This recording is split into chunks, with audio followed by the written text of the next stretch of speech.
ال کلاسیکو به فوتبانالیز خوش اومدین.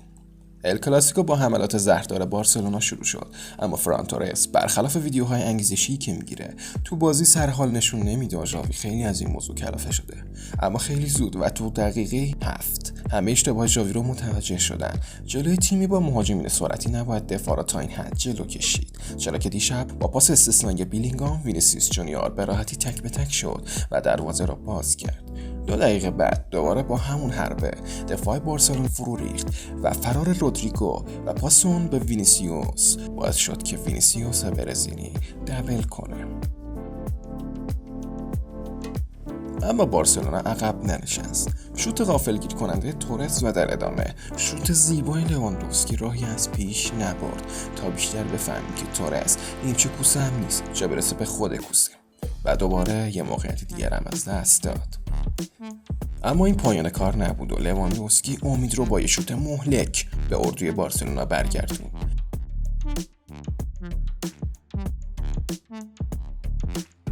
لوا قطعا خوشحال ترین بازیکن بارسا بعد بازی بود که بعد چند بازی گل نزدن پاش به گلزنی باز شده.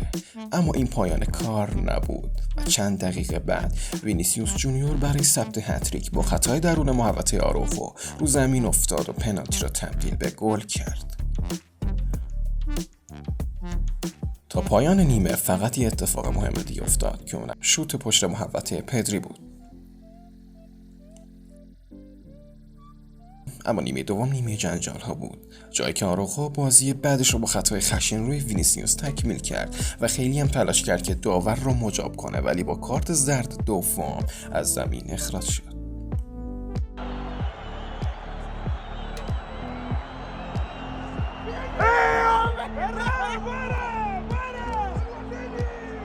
پاس قطری بی‌نقص از والورده، کنترل وینیسیوس جونیور، دفع اشتباه کنده و در نهایت جایگیری درست رودریگو گل 4 رئال را در بر داشت.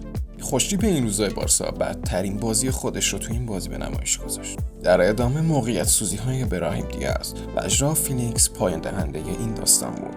اما پال فرناندز کارشناس داوری اسپانیا اعتقاد داره که خطای پنالتی اشتباه بوده و کاپیتان بارسا تاکید داشت باید یاد بگیریم و پیشرفت کنیم. آنجلوتی اظهار نظر جالبی داشت و گفت برخلاف نتیجه بازی نزدیکی بود، اما تلخ‌تر این که تو 70 سال اخیر ژاوی اولین مربی بارسلونا است که تو کمتر از 1 سال 4 بار ال کلاسیکو را واگذار کرده. امیدوارم که از دیدن این ویدیو لذت کافی برده باشید و ما رو به دوستاتون معرفی کنید.